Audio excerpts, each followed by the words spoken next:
Եթերում լուրերի ժամն է, բարի երեկո։ Եվ այսպես վարչապետը ներկայացրել է քաղաքացիական պայմանագիր կուսակցության նախընտրական ծրագիրը, որը սկսվում է իր ուղերձով, իսկ ուղերձն իր հերթին սկսվում է մեջբերումով կառավարության 2021-ից 2026 թվականների գործունեության ծրագրից։ Նիկոլ Փաշինյանն ասել է, որ ժողովրդի առաջ ստանձնած մեծագույն առաքելությունը կատարված է, այն է Հայաստան-Ադրբեջան խաղաղությունը, այսպիսով Հայաստանի համար խաղաղ զարգացման դարաշրջանը բացված է։ Հունիսի 7-ին կայանալիք ընտրություններում մի խնդիր կա լուծելու, պետք է տեր կանգնենք խաղաղությանը, որը նոր է, մանուկ, դեռևս խոցելի է եւ ամենօրյա խնամքի կարիք ունի։ Վարչապետն այնուհետև ընդգծել է քաղաքացիական պայմանագիր կուսակցության նախընտրական ծրագրի գաղափարախոսական հենքն իրական Հայաստանի գաղափարախոսությունն է եւ Հայաստանի տնտեսական ու ինստիտուցիոնալ վերափոխման դոկտրինը։ Ներկայացրել է 2026-ից 2031 թվականների առանցքային անելիքները, խոսել հավասարակշռման քաղաքականությունից, Ռուսաստանի հետ հարաբերություններից, նաեւ արձագանքել ընդդիմադիրների մեղադրանքներին կապված իր նրանց որակմամբ թրքամետ լինելու հետ։ Պետք է արձանագրել, որ խաղաղությունը մեծ հաշվով մեկնարկել է հավասարակշռված եւ հավասարակշռման արտաքին քաղաքականության հայեցակարգը որդեգրելու պահից։ Երբ որ մենք այլ դիտանկյունից ենք նայել մեզ, մեր տարածաշրջանին եւ աշխարհին, եւ այլ դիտանկյունից նայելը բերել է կոնկրետ արդյունքների։ Այստեղ է որ շատ կարևոր է, ես նախորդ օրը ազգային ժողովում էլ խոսեցի, օրինակ քաղաքական ընդդիմության որոշ ներկայացուցիչներ շատ հաճախ մեզ եւ կոնկրետ ինձ մեղադրում են ադրբեջանամետ եւ թրքամետ լինելու մեջ։ Իսկ ինչա տեղի ունեցել եւ տեղի ունենում իրականում։ Իրականում տեղի է ունենում հետեւյալը, որ Ադրբեջանի եւ Թուրքիայի հետ հարաբերություններում մենք միշտ գործել ենք երրորդ երկրների միջոցով։ Այսինքն մեր ասելիքները եւ մեր օրակարգերը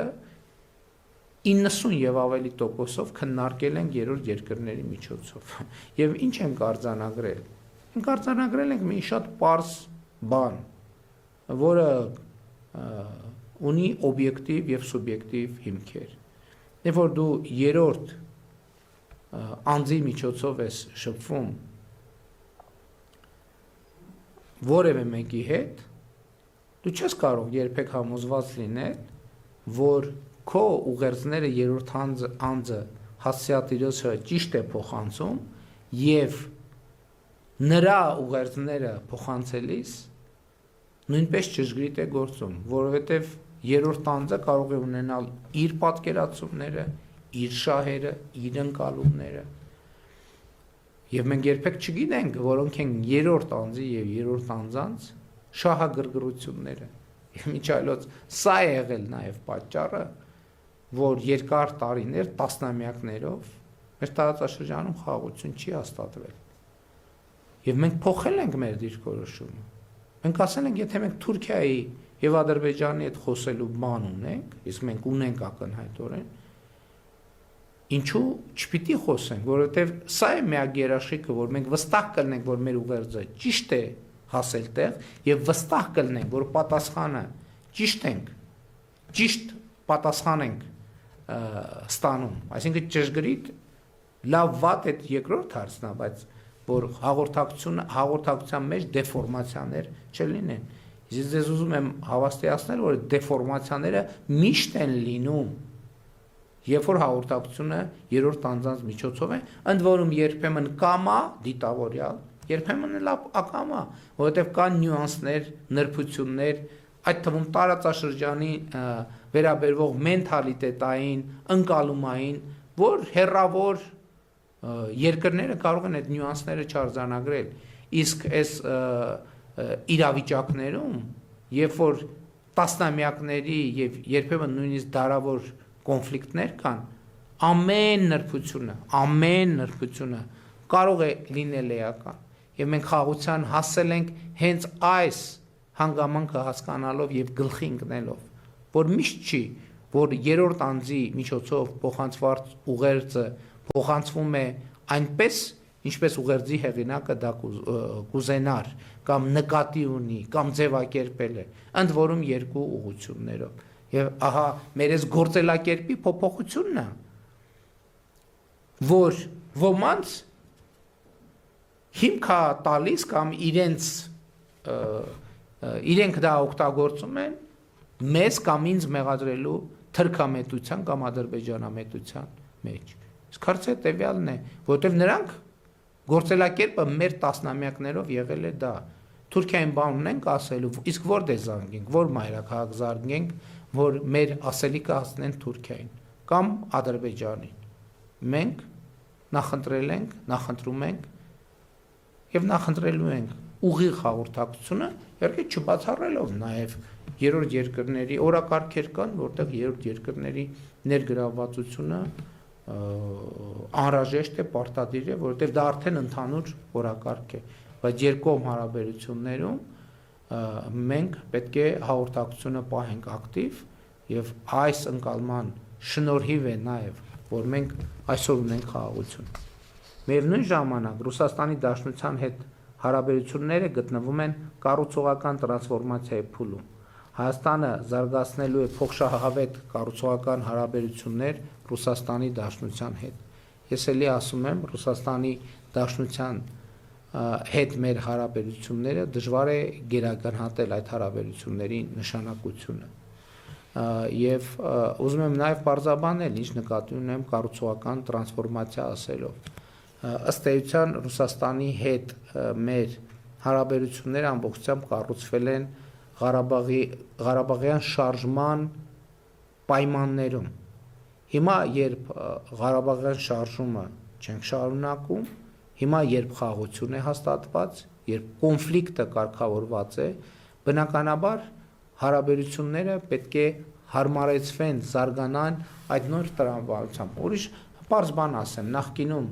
կոնֆլիկտի պայմաններում մենք Ռուսաստանի հետ երկաթուղային հաղորդակցություն երբեք չենք ունեցել։ Հիմա ունենք երկաթուղային հաղորդակցություն։ Դա ազդեցություն ունենալու է մեր հարաբերությունների վրա, միանշանակ։ Այդ ազդեցությունը լինելու է կառուցողական, միանշանակ։ Եվ հենց այս տրամաբանությամբ մենք շարունակելու մեր ճանապարհը եւ Ռուսաստանի հետ մեր հարաբերություններում պրոբլեմներ ստեղծելու բոլոր փորձերը, ընդ որում հայաստանյան շատ ուժեր ուզում են հրահրել եւ սադրել ճգնաժամեր մեր հարաբերություններում, մենք նման բան թույլ չենք տալու եւ մեր բոլոր ջանքերը դնելու ենք Ռուսաստանի հետ մեր կառուցողական հարաբերությունների հետագա զարգացման վրա։ Նրբությունն այն է, որ դա պետք է տեղի ունենա հավասարակշռված եւ հավասարակշռման արտաքին քաղաքականության բանաձևերի շրջանակում։ Այստեղ մի կարևոր նրբություն կա, որ մենք պետք է անցնենք։ Հավասարակշռված եւ հավասարակշռման արտաքին քաղաքականությունը պատկերացնելու համար պետք է պատկերացնել, եկեք պատկերացնենք այն բաներ կան, չէ, նժարով քշերքներ կան, որ ունենում են երկու նժար։ Հավասարակշռված եւ հավասարակշռման արտաքին քաղաքականությունը պատկերացնելու համար եք պատկերացնենք առանցք, որը մեր պետությունն է, եւ առանցքի շուրջ կան բազմաթիվ նժարներ, որոնք տարբեր երկրների հետ մեր հարաբերություններն են։ Եվ այդ նժարները այսպես այդ առանցքի վրա են։ Եթե այդ հարաբերություններում որևէ նժար լինի անհամաչափ ծանր, դա պրոբլեմներ կստեղծի երկրի համար, Հայաստանի Հանրապետության համար։ Հավասարակշռված եւ հավասարակշռման արտաքին քաղաքականության նպատակն է, որ այդ բազմանժար կշերքը հավասարակշռություն պահի։ Դա չի նշանակում, որ բոլորի հետ հարաբերությունները պետքա լինեն, այսինքն մենք այդտեղ իդեալական հավասարակշռություն չենք պատկերացնում։ Եվ ընդհակառակ այլ բան ենք պատկերացնում, երբ որ մենք տեսնում ենք, որ մի ուղղությամբ հարաբերությունները անհամաչափ մեծ կշիռ են ստանում, մենք այլ հարաբերություն զարգացնելու միջոցով հավասարակշռությունը վերականգնում ենք ոչ իդեալական։ Նկատի ունեմ բոլոր երկրների հետ հարաբերությունները նույն մակարդակի վրա պետքա չլինեն, բայց պետք է այդ հարաբերությունները հավասարակշռվեն այնպես, որ ընդհանուր առմամբ կշռակարը ներողություն կշերքը եւ նժարները լինեն հավասարակշռության վիճակում եւ շուրջ չգան պատկերավոր ասած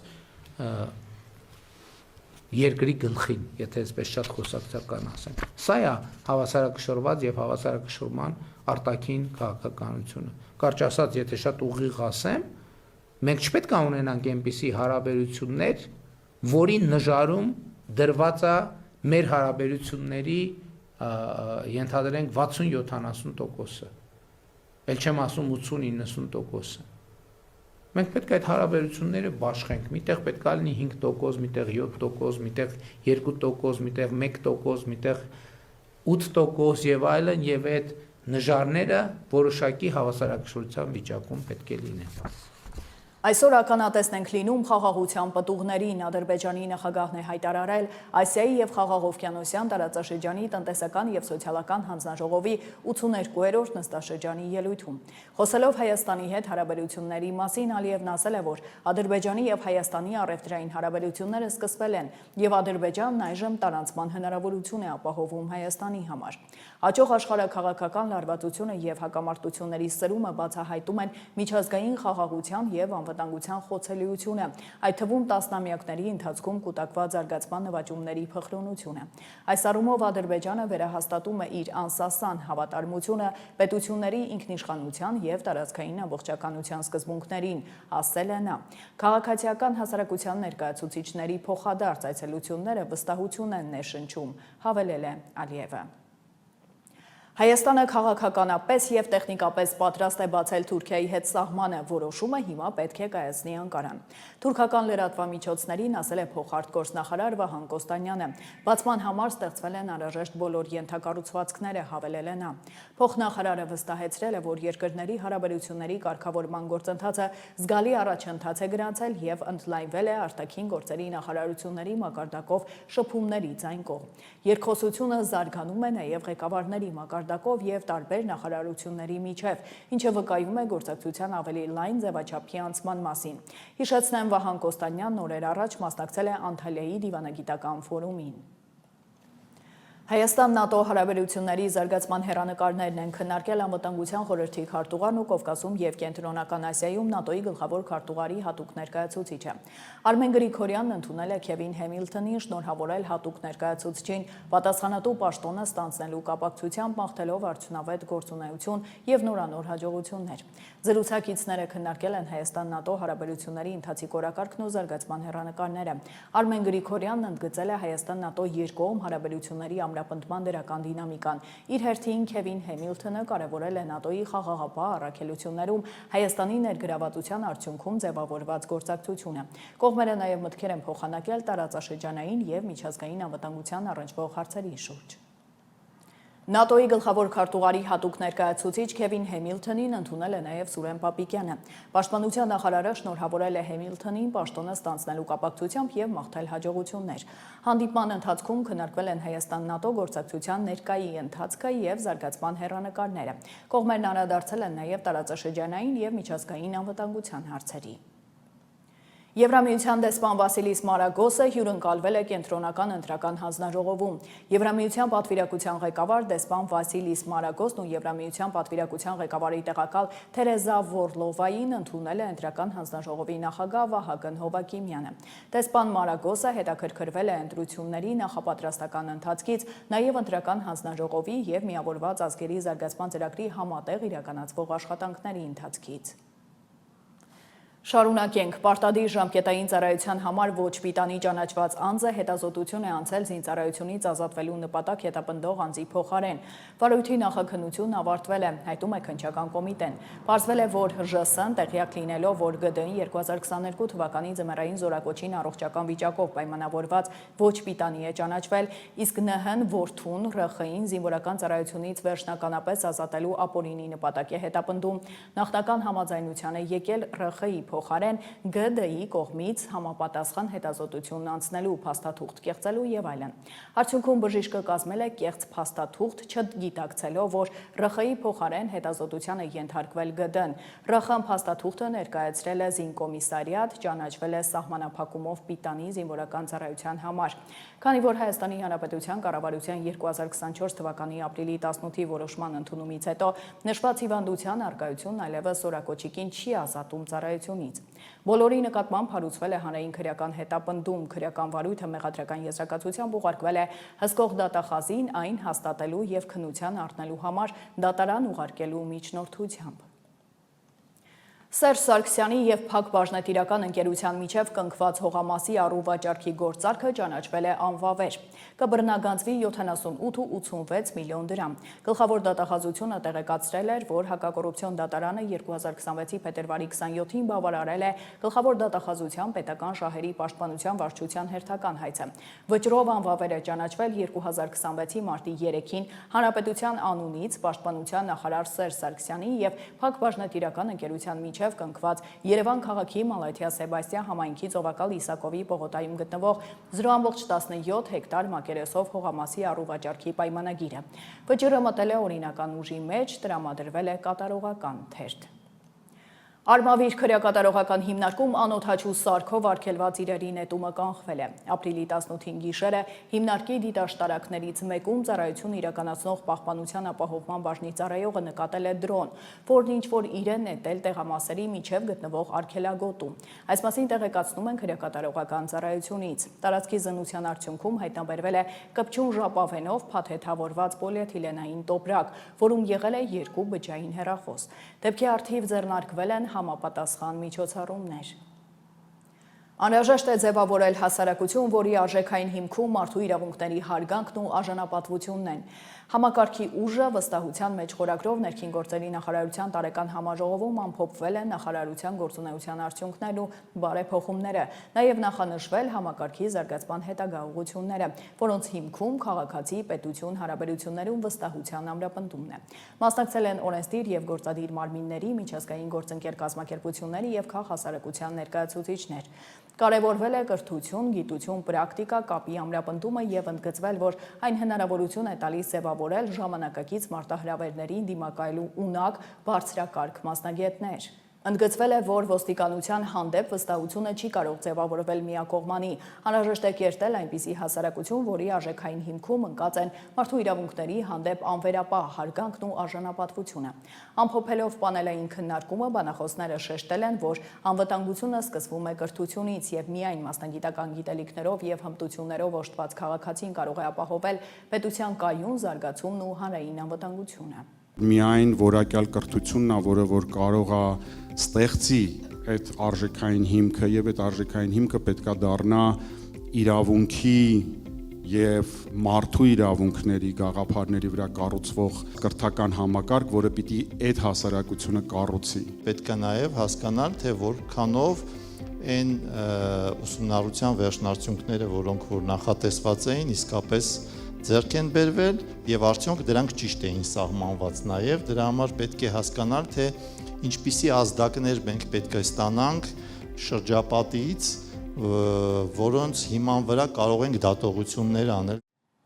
Շարունակենք, կայացել է Արթուր Աբրահամի անվան մանկապատանեկան մարզահամալիրի հիմնարկեկի արարողությունը։ Մարզահամալիրը կառուցվում է քաղաքաշինության կոմիտեի համակարգմամբ Շենգավիթ վարչական շրջանում։ Նախագծի ներկայացումից հետո Նիկոլ Փաշինյանն ու Արթուր Աբրահամը ստորագրել են սերունդներին ուղղված ուղերձը, որն Արթուր Աբրահամը մարզիկների հետ տեղադրել է մարզահամալիրի հիմքերում։ Մարզահամալիրը բաղկացած է լինելու 2 մասնաշենքից։ Ծրագրի ընդհանուր արժեքը 2.3 միլիարդ դրամ է, որը հատկացրել է կառավարությունը։ Մարզահամալիրի տարածքը տարիներ առաջ ձեռք է բերել անվանի բռնցքամարտիկը։ Վարչապետը շնորհավորել է ներկաներին մարզահամալիրի հիմնարկեքի առիթով եւ վստահություն հայտնել, որ այն շահագործման կհանձնվի սահմանված ժամկետներում եւ բարձր որակով։ Երկրի ղեկավարը հավելել է, որ Սիմոն Մարտիրոսյանի անվան մարզադպրոցն արդեն գործում է։ Ալագյազ գյուղում Ռոման եւ Մալխա Սամոյանների անվան դպրոցի հիմնարկեքը կլինի մայիսին, որից հետո կսկսվի շինարարությունը։ Նիկոլ Փաշինյանի խոսքով կառավարության այս քաղաքականությունն ուղղված է միջազգային միջազգային ասպարեզում հաջողություններ արձանագրած մարզիկներին արժևորելուն, երկրում սպորտի զարգացման ու առողջ ապրելակերպի խթանմանը։ Պարտավորվում եմ իմ Գերմանիայի փորձը տալ մեր սերունդին, որպեսզի մեր սերունդը գերմանական համակարգով առաջ գնա, դիսցիպլինայով, ուժեղ պարապմունքներով, ոնց որ իմ մարզիչն է ինձ այդպես սովորացել, ես իմ փորձը կտամ մեր հաջորդ սերունդին, դա վերցնում եմ իմ վրա։ Եվ ես պարտավորվում եմ նաև ամբողջ մեջի գույքը ես ձեռք բերել եւ գնել մեր դպրոցի վրա, դա էլ է իմ վրա, պարոն վարչապետ։ Դրա համար ձեզ շնորհակալություն։ Ես եմ շնորհակալ, ինչ որ ասցիք, մեր ցանկությունն է եղել եւ մենք գործնականում այստեղ նոր մոտեցում ենք ուզում ցուցաբերենք։ Առաջինը ես ձեր ասցից հասկացա եւ դա մեր ցանկությունն է եղել, որ ամբողջ գործունեությունը մարզական լինի ձեր անձնական վերահսկողության ներքո, որովհետեւ հասկանալիորեն դուք մարզական նվաճումների ճանապարհին շատ մեծ գիտելիք եւ փորձ եք ձեռք բերել, այդ թվում մարզման մեթոդների մասին, սպորտի կառավարման մասին, եւ ես համար շատ կարեւոր է մենք դա նվաճումների այսբերգի չերևացող հատվածն է, մեզ իհարկե երևացող հատվածը մեզ միշտ հպարտություն եւ ուրախություն է պատճառում, բայց մենք ուզում ենք այդ գիտելիքը ներդրվի նաև Հայաստանի Հանրապետություն։ Սա նախագիծը այն մասին, թե ոնց կարա Արվարձանը դառնա կենտրոն, որովհետև հիմա ինչ է տեղի ունենում։ Մենք ստեղծում ենք ձեզ հետ միասին Արթուր Աբրահամի անվան մանկապատանեկան մարզահամալիր, բայց դրանով ներքին Չարբախը դառնում է կենտրոն։ Ներքին Չարբախը դառնում է քաղաքի կենտրոն, որովհետև հիմա մեծ հավանականությամբ այդ թվում Երևանի կենտրոն վարչական շրջանում ապրող երեխաները ուզենալու են գան այստեղ, որպեսզի հաղորդակցվեն, որովհետև համոզված եմ, որ նրանք հիանում են եւ շատերն են ուզում Արթուր Աբրահամի նման մարզական նվաճումներ ունենան եւ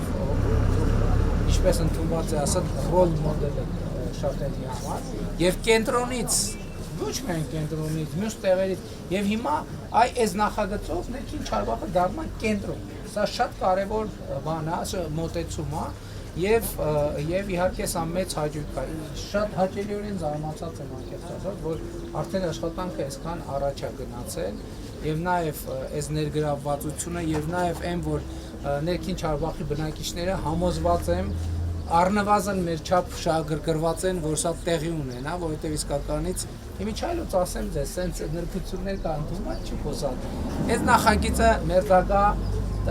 հողի, անշարժ գույքի գներն է նաև բարձրացնում եւ այլն, բայց ոչ միայն ֆինանսական, այլև տենց ինքնազգացողության շատ կարևոր ատրիբուտ է եւ ես շատ ուրախ եմ, որ մենք այս համագործակցությամբ, որովհետեւ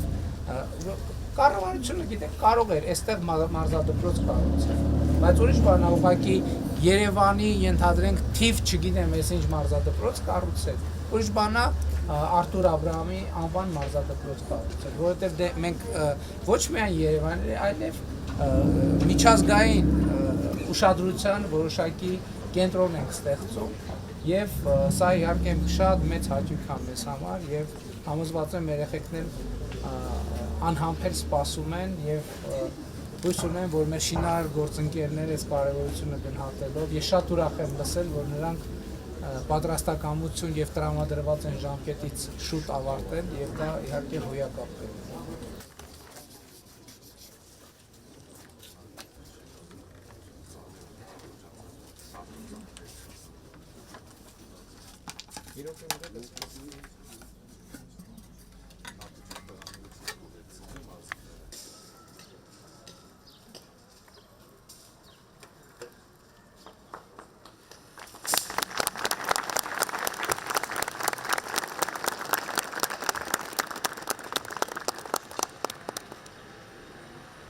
Շնորհակալություն, պարոն վարչապետ։ Շատ շնորհակալություն ձեզ, շնորհակալություն, հազար անգամ շնորհակալություն։ Պարոն վարչապետ, ես ձեզ ունեմ մի փոքրիկ նվեր, ուզում եմ նվիրել Արթուր Աբրահամ ձեռնոցներ, Հայաստանի Հանրապետության վարչապետ Նիկոլ Սատանց, ձեր համար, պարոն վարչապետ, ձեր մեքենայի համար փոքրիկ ձեռնոցներ, եւ Արթուր Աբրահամ դուխի, չեկնեք բոքսի դուխի Արթուր Աբրահամի կողմից կարող է ձեզ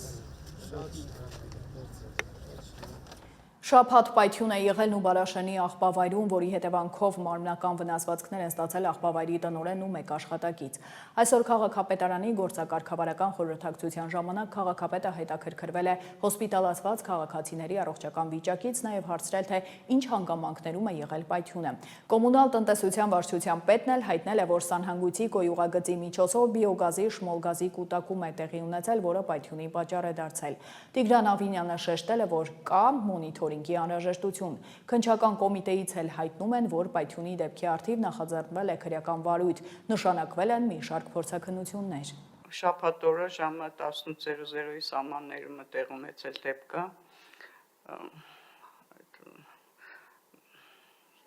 Այդ Սանհանգույցում, որտեղից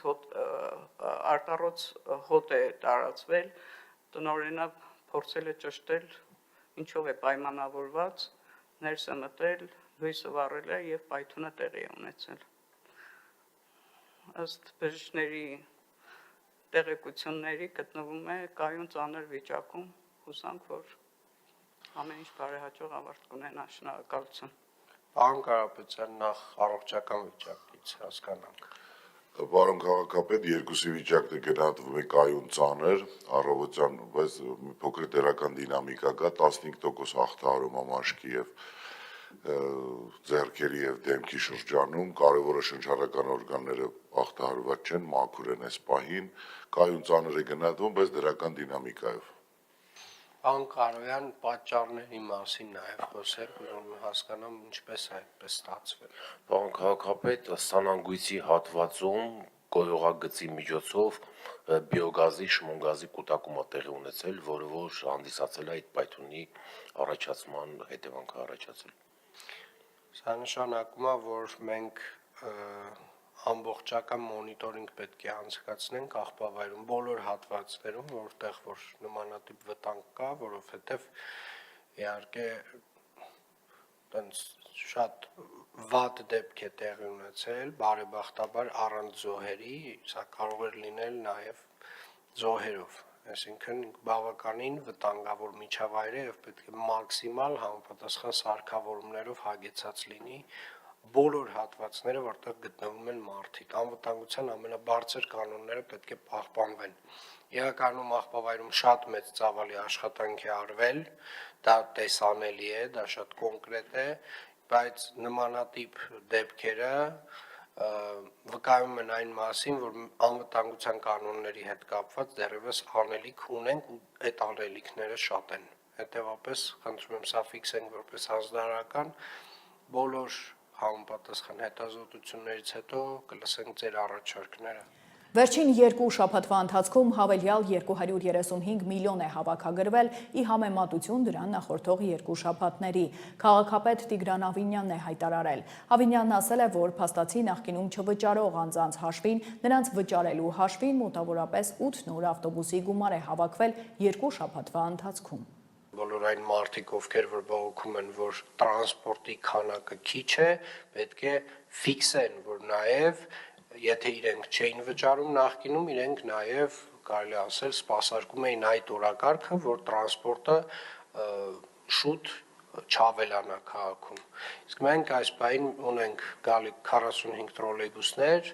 ուր են հասել մեր տրոլեյբուսները, պարոն Էվոյան։ Տրոլեյբուսների վերջնական այս պահին թարմացված ինֆորմացիա չկա, բայց պետք է որ Ռուսաստանի տարածքում լինեն։ Շատ լավ, այսինքն մոտակա շաբաթների ընթացքում սպասվում են 45 նոր տրոլեյբուսներ եւ արդեն 170 նոր ավտոբուսների գնման հայտը պետք է պատրաստեք։ Այժմ առաջարկում եմ ծանոթանալ աշխարհում կատարվող իրադարձություններին։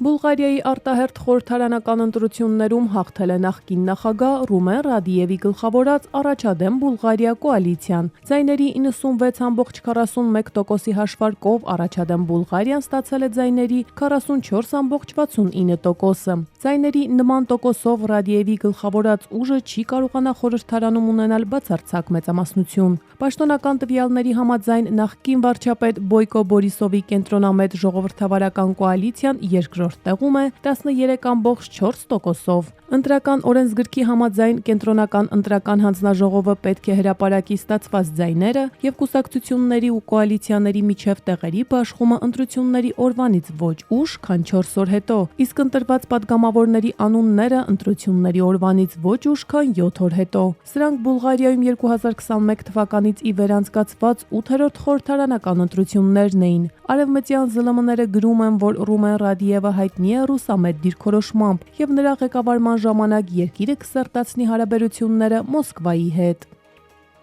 Ուկրաինայի նախագահ Վլադիմիր Զելենսկին հայտարարել է ուկրաինական սպառազինության եւ անօդաչու թռչող սարքերի արտահանման շուրջ Սաուդյան Արաբիայի, Արաբական Միացյալ Էմիրությունների եւ Կատարի հետ 10-ամյա համաձայնագրեր կնքելու մասին։ X-ում արված գրառման մեջ նա նշել է, որ Մերձավոր Արևելքի եւ Պարսից ծոցի 11 երկրից արդեն կան համապատասխան հայտեր։ Բացի այդ, Զելենսկու խոսքով Կիևն աստիճանաբար դիտարկում է նաեւ Կովկասը։ Նախատեսվում է սպառազինության համատեղ արտադրություն ինչպես Ուկրաինայում, այնպես էլ այլ երկրներում։ Ուկրաինայի նախագահը տեղեկացրել է, որ արդեն իսկ աշխատանքներ են սկսվել եվրոպական երկրների, մասնավորապես Գերմանիայի, Իտալիայի, Նորվեգիայի, Շվեդիայի եւ Նիդերլանդների հետ։ Վենեսուելան մտել է զարգացման ուղի եւ ավելացրել է նավթի արդյունահանումը օրական մինչեւ 1.1 միլիոն բարել։ Այս մասին հայտարարել է Դելսի Ռոդրիգեսը, ամփոփելով որպես Վենեսուելայի նախագահի պաշտոնակատար իր 100-օրյա աշխատանքային արդյունքները։ Այսօր նավթի եւ գազի պետական ընկերությունն օրական արտահանում է 1.1 միլիոն բարել։ Մենք առաջին քայլերն ենք արել գազի արտահանման ուղղությամբ եւ հույս ունենք այս ամիս վերականգնել 2025 թվականի դեկտեմբերի նավթի արդյունահանման մակարդակը, որը խախտվել էր Վենեսուելայի շրջափակման պատճառով, հայտնել է Ռոդրիգեսը։ Նախագահի պաշտոնակատարը նշել է, որ Վենեսուելան վերադարձել է միջազգային ասպարեզ եւ հարյուրավոր ընկերություններ հետաքրքրություն են հայտնել երկրում ներդրումներ կատարելու հարցում։ Իսպանիան չի պատրաստվում մասնակցել Հորմուզի նեղուցում որևէ ռազմական գործողության։ Այդ մասին հայտարարել է Իսպանիայի արտաքին գործերի նախարար Խոսե Մանուել Ալբարեսը։ Նրա կարծիքով Հորմուզը պետք է կրկին դառնա ազատ, անվտանգ եւ անվճար տարանցիկ ուղի ցանկացած երկրից ցանկացած նավի համար առանց խտրականության։ Նախարարը կրկին արտահայտվել է Իսրայելի հետ Եվրամիության ասոցացման շուրջ համաձայնագրի դադարեցման օգտին։ Ալբանեսը հավելել է, որ Եվրամիությունը կարող է միայն փոխգործակցել այն երկրների հետ, որոնք ժողովրդավար են եւ հարգում են մարդու հիմնարար իրավունքները։ Ռուսաստանը չի մասնակցում ԱՄՆ-ի եւ Իրանի միջև բանակցություններին, բայց պատրաստ է աջակցություն ցուցաբերել խաղաղ կարգավորման հասնելու գործում։ Այս մասին հայտարարել է Ռուսաստանի Դաշնության նախագահի մամուլի քարտուղար Դմիտրի Պեսկովը։ Այս պահին Ռուսաստանի Դաշնությունը միջնորդ չէ բանակցային գործընթացում։ Մենք, ինչպես դա բազմիցս հայտարարվել է տարբեր մակարդակներում, անպայմանորեն պատրաստ ենք անհրաժեշտ ցանկացած օգնություն ցուցաբերել խաղաղ կարգավորման եւ համապատասխան համաձայնության հասնելու գործում, նշել է Ռուսաստանի Դաշնության նախագահի մամուլի քարտուղարը։ Իրանի արտաքին գործերի նախարարության խոսնակ Էսմայիլ Բաղային ապրիլի 20-ին հայտարարել է, որ Թեհրանն այս պահի դրությամբ չի ծրագրում մասնակցել Միացյալ Նահանգների հետ բանակցությունների հաջորդ փուլին։ Նա մեղադրել է Միացյալ Նահանգներին հրադադարի ռեժիմը խախտելու, բանակցային գործընթացում դիրքորոշումը պարբերաբար փոխելու մեջ, ինչը խանգարում է գործընթացում առաջընթացին։ Ավելի վաղ ԱՄՆ նախագահ Դոնալդ Թրամփը հայտնել էր, որ ապրիլի 20-ին ԱՄՆ պատվիրակությունը կժամանի Պակիստանի մայրաքաղաք Իսլամաբադ Իրանի հետ բանակցություններ անցկացնելու համար։ Նա նաև հավելել էր, որ ԱՄՆ-ն կոչնչացնի իրանական բոլոր էլեկտրակայանները եւ կամուրջները, եթե Թեհրանը չհամաձայնի Վաշինգտոնի հետ գործարքի։ Իրանի իրավաբանական բժշկության կազմակերպությունը հայտարարել է, որ Իսրայելի եւ Միացյալ Նահանգների կողմից Իրանի դեմ սկսած պատերազմի ընթացքում զոհվել է առնվազն 3375 մարդ։ Կազմակերպությունը չի հստակեցրել քաղաքացիական անձանց եւ անվտանգության ուժերի շրջանում զոհերի թիվը, միայն նշելով, որ 2875 տղամարդիկ են, իսկ 496-ը կանայք։ Նշվում է, որ 4 անձի ինքնություն անհայտ է մնացել։ Զոհերից 383-ը 18 տարեկան եւ ավելի փոքր երեխաներ են։ Իրանի եւ ԱՄՆ-ի միջև հրադադար է հաստատվել ապրիլի 8-ին։ Պակիստանի միջնորդությամբ ապրիլի 11-ից 12-ը Իսլամաբադում տեղի են ունեցել ԱՄՆ-ի եւ Իրանի պատվիրակությունների միջև բանակցություններ, սակայն համաձայնության հասնել չի հաջողվել։ Արմինե Գևորգյան, Update լրատվական։